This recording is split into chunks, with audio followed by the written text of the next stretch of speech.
You always knew the real world was disappointing. Everything's gray, everything's expensive, everything smells like recycled fryer oil. And the only way you ever managed to escape was diving headfirst into anime. Naruto taught you to endure, Luffy taught you to dream, but it was Goku who taught you to believe. Believe that maybe one day you'd wake up in another world. A world where problems are solved by yelling, where being pure of heart matters more than your resume, where the hero's a lovable idiot, but happy. That was your life plan. Get hit by a good old isekai truck, reincarnate in a badass body, become a legend with epic music blasting in the background. But life, as always, screws you over. You don't die saving a child. You don't die fighting a villain. You die with your heart clogged full of cheddar. A heart attack. At McDonald's. Alone. Still holding a free refill cup. Congratulations, modern life beat you. You blink, and when you open your eyes, everything's white. No fluffy cloud heaven. No angelic harp soundtrack. Just a weird sterile void, smelling like bleach and eternity.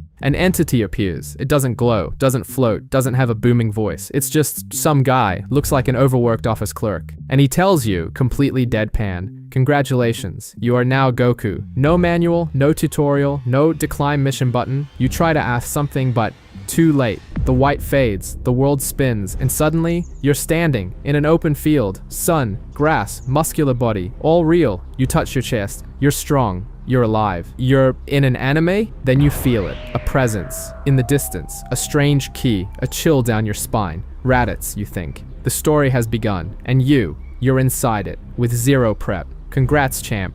You're the protagonist now. And there's no pause button. Raditz shows up, kidnaps Gohan, drops that megalomaniac speech. You're a Saiyan. I'm your brother. Join me or everyone dies. In your head, it's simple. Grab him. Piccolo hits the special bean cannon. End of arc.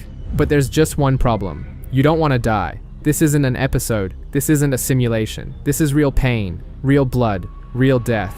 So when the moment comes, you hesitate.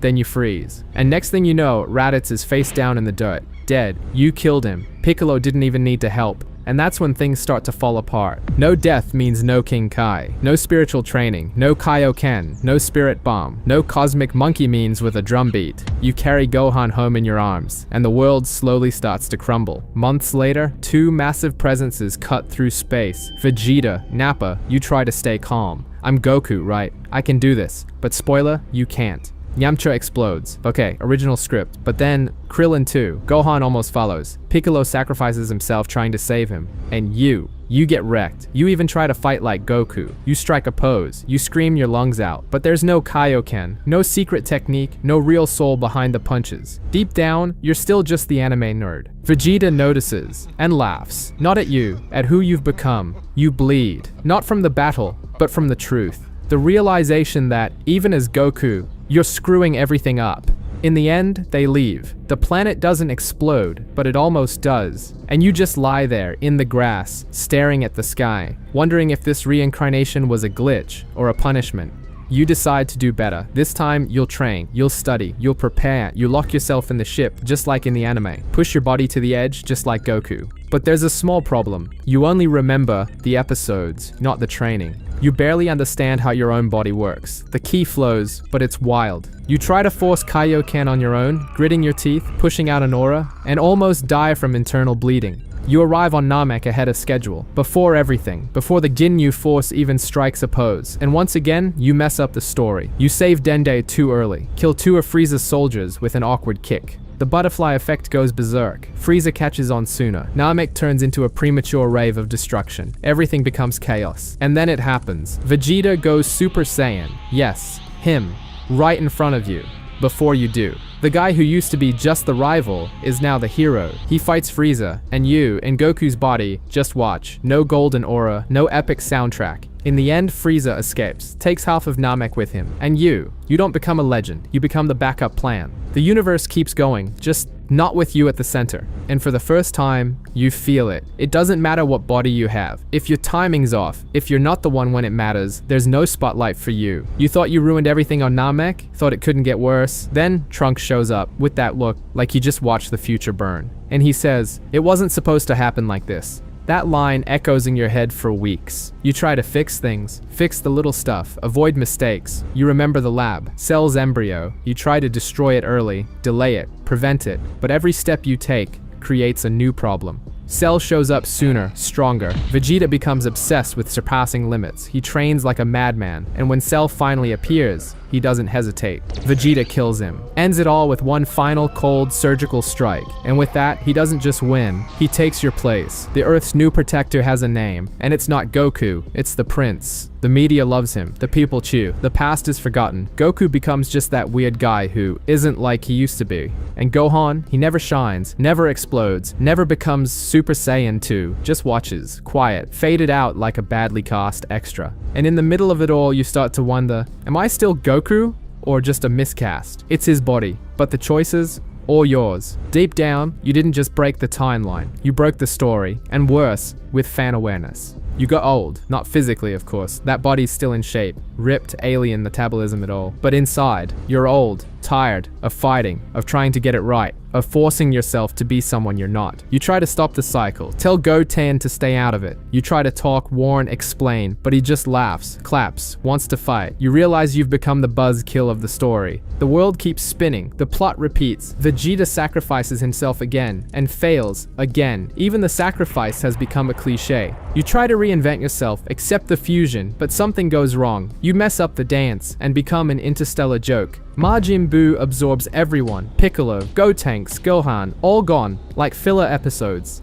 And then, something snaps. Buu stops, looks at you, speaks with a hoarse voice, empty eyes. You're not from this world. I can feel it, and in that moment, you feel it too. The weight of the lie, the poorly rehearsed theater, all the wasted effort pretending to be Goku. But then, the last resort, the fan's memory. You close your eyes and try to remember, not techniques, feelings, the spirit bomb. You remember the scene, the music, the blue energy rising in the sky. But now it's all improvised. No lessons, no King Kai, just instinct. You raise your arms, you scream, you beg, you picture everyone joining in. And by some miracle, the energy comes. Crooked, slow, weak, but it comes. You launch it, not for victory, but out of blind faith. Faith of someone who's already seen this episode before. And when the light fades and silence takes over, you're still there, alive, but you no longer know who won. You know every scene, every line, every transformation. You remember the first time you saw Goku become a Super Saiyan, the scream, the thunder, the music, but now, you're inside it, and you don't feel a thing. You try to say the classic line, "Hey, it's me Goku," but when it leaves your mouth, it sounds wrong, forced, like you're cosplaying as yourself. You train, you fight, you've won a few battles, but everything tastes like cardboard. The body obeys, but the soul is still that insecure teenager sitting on the couch eating Cheetos. You try to fake it, strike the poses, mimic Goku's smile, even try the goofy laugh, but inside, there's no spark, only echo. You start to see it in their eyes. They notice. Gohan looks at you differently.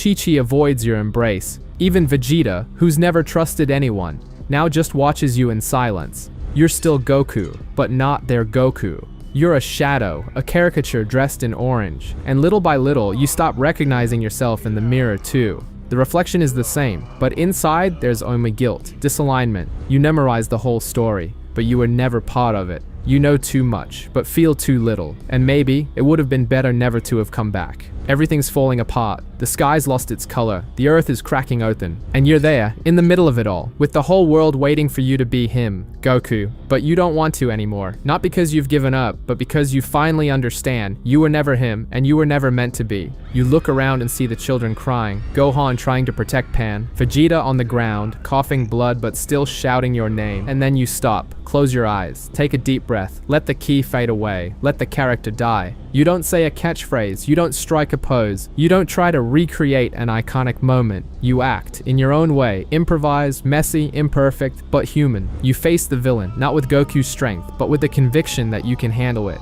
You make choices no one understands. You miss moments every fan was dying to see. You dodge fights you didn't need to fight, and still, it works. The world doesn't blow up, people survive, and chaos backs down. It wasn't epic, it wasn't canon, it won't end up on a poster, but it was real. And for the first time, it was truly you. Time passed, the world settled, it didn't go back to how it was, but it didn't fall apart either. You watch from afar, Gohan playing with Pen. They fly low, miss their punches, laugh loud, no destination, no script. You don't interfere, don't teach, don't guide, you just watch. Goku, or what's left of him, is still somewhere inside you, but he's not in control anymore. You stopped being the idol, stopped being the fan, stopped trying to fit into a role that was never yours. Now, you're just you, with all the crooked memories, with every misstep along the way. And it's in that silence, in that new space, that something shifts. No soundtrack, no transformation, just a thought light as cosmic dust. Maybe the point of being here was never to be Goku. It was to survive not being him. And for the first time since you reincarnated, you breathe easy and realize it's the first time you don't feel guilty for it. You didn't save the universe with a screen, didn't become a legend with golden hair, didn't get a statue with your face on it, but you also didn't die trying to be someone you're not. And honestly, that's worth more than any spirit bomb. You walk through the fields now with regular steps, no flying, just walking, feeling the grass, like a human again. The world goes on. Vegeta now teaches at a martial arts school. Gohan writes books on interdimensional peace. And you're Goku, the ex-protagonist, the guy who ruined the perfect story, and by doing so, created a new one. A story where the hero doesn't know how to fight, where the savior hesitates, where the happy ending isn't epic, but it's alive. He got his isekai, he had his saga, he got everything he asked for. Only now, if he had the chance to go back, maybe he'd wish to reincarnate as Krillin instead. At least Krillin has hair, a steady paycheck, and a wife who doesn't scream all the time. But it's okay, you don't want to go back, you don't want to repeat anything. For the first time, just living was enough, and that's more than a lot of people ever get. End of story. No sequel, no reboot, no 10-year special, just you, in the middle of a world that was never yours. But for some strange reason, it accepted you anyway.